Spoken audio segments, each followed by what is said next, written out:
Drink Explore Radio Network. This is our travel segment. On some weeks, we give you some great travel deals. Today, we are keeping you from losing money because you might have found yourself taking part in a scam. That's right.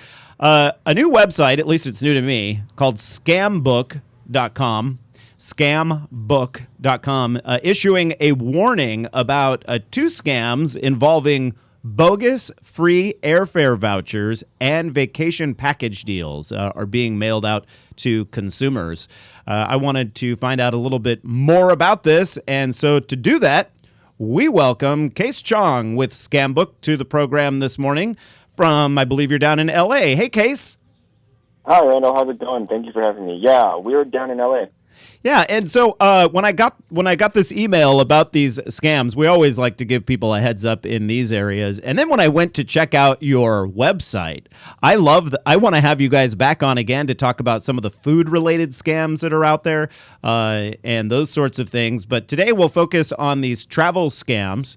And tell us a little bit about how these current scams are working.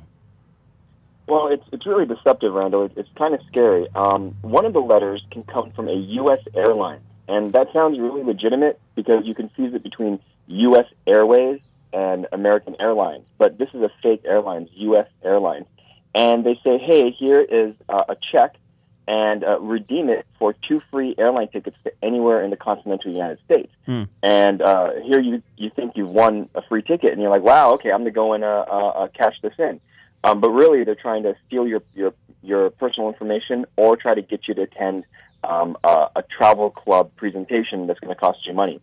The other letter says that it's coming from Travelocity, which is a real company, but in very, very small print, even though there's Travelocity logos everywhere, and it says that the offer is coming from Travelocity, in small print it says this promotion is not sponsored by Travelocity. So it's really deceptive.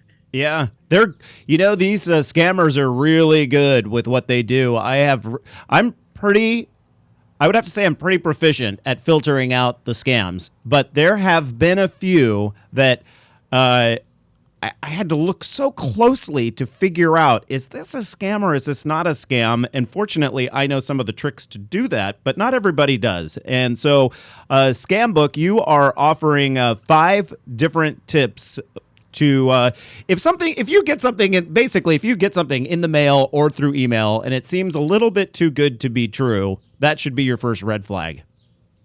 Definitely. Well, here's the thing: your instincts are telling you something. So as soon as you feel like, is this a scam or is this not a scam?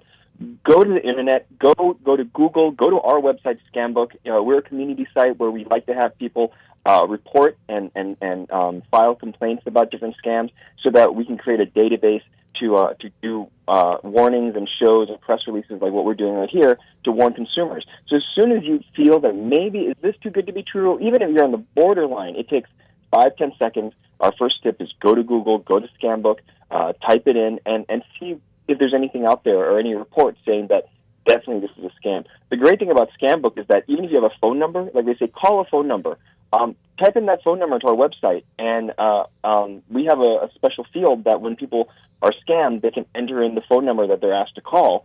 And if it is a scam phone number, there's a good chance that it's going to be on our website, and you're going to get notified, hey, be careful, this is what happened to other consumers. Oh, that's great to know. Sometimes I get phone calls on my cell phone, and then they don't leave a message, and it's out of the area code. Could I look at that number and also put that into Scambook and see if it's connected to marketers? You most definitely could. And when you're saying earlier that scammers really are getting savvy with their techniques, they really prey on a lot of common human traits and just basic human nature. And one of the things is missing out, the fear of missing out. Mm-hmm. So when you get a missed call, you really want to find out who's calling me. It might be important. I might be missing out on something. And that is a human trait. And the best thing to do is, if you don't recognize the phone number, you can probably ignore it, because if it really was important from someone that you know, they'll call back or they'll get a hold of you a different way.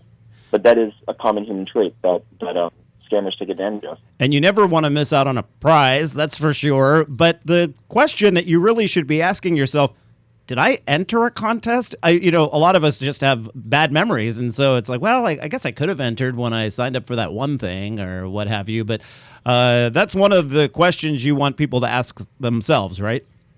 Yes, and it's also one of our tips, too. It's when you enter this cycle, let's say you do call one of these numbers and you give away your personal information, you're perpetuating the cycle where you'll have more marketers call you and offer you things in the form of winning a prize. So if you really think, and if you ask yourself, did I enter anything that could, been a legitimate contest? If you haven't, then chances are this is part of this deceptive marketing or this deceptive scam cycle. So you need to take a step back and go, hold on. Did I enter anything? And so that's really one of our tips to try and instead of getting too excited and ahead of yourself, going, I won something, take a step back and think about whether you entered anything in the first place.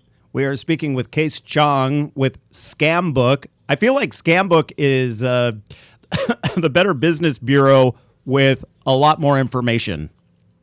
We like to consider ourselves the future of consumer resolution and consumer affairs, because when you have a very old and traditional company, they take a while to innovate, and including things like I guess crowdsourcing for information and some of the new web technologies out there. We're able to move much faster. We're able to go and get the word out to everybody in a more familiar way, that the way we do things now in the future from Facebook and everything else. Yeah, it can almost be instant if everyone plays along. If I get a scam today, this afternoon when I'm done with the show, and I go to Scambook and register it, and enough other people do that, it'll pop up on your top 10 list, right? Yeah, we have a page called Insights, where we track some of the top scams, and we actually discovered that because we noticed a Target scam back in November, and based on the searches and the comments, we could track how these scammers. This was a text message scam, was spreading across the United States. Which cities it hit first, and how it spread, and we were able to project about how many people it was going to affect and what cities it was going to affect next. And we were able to try and get the word out to the media in those specific cities. Say, hey, it's traveling across the United States at this rate. You guys should be careful. Case, we only have about 30 seconds left. The number one rule that everyone should know is if you won something, it's highly unlikely that you need to provide your credit card or any other wire transfer information, right?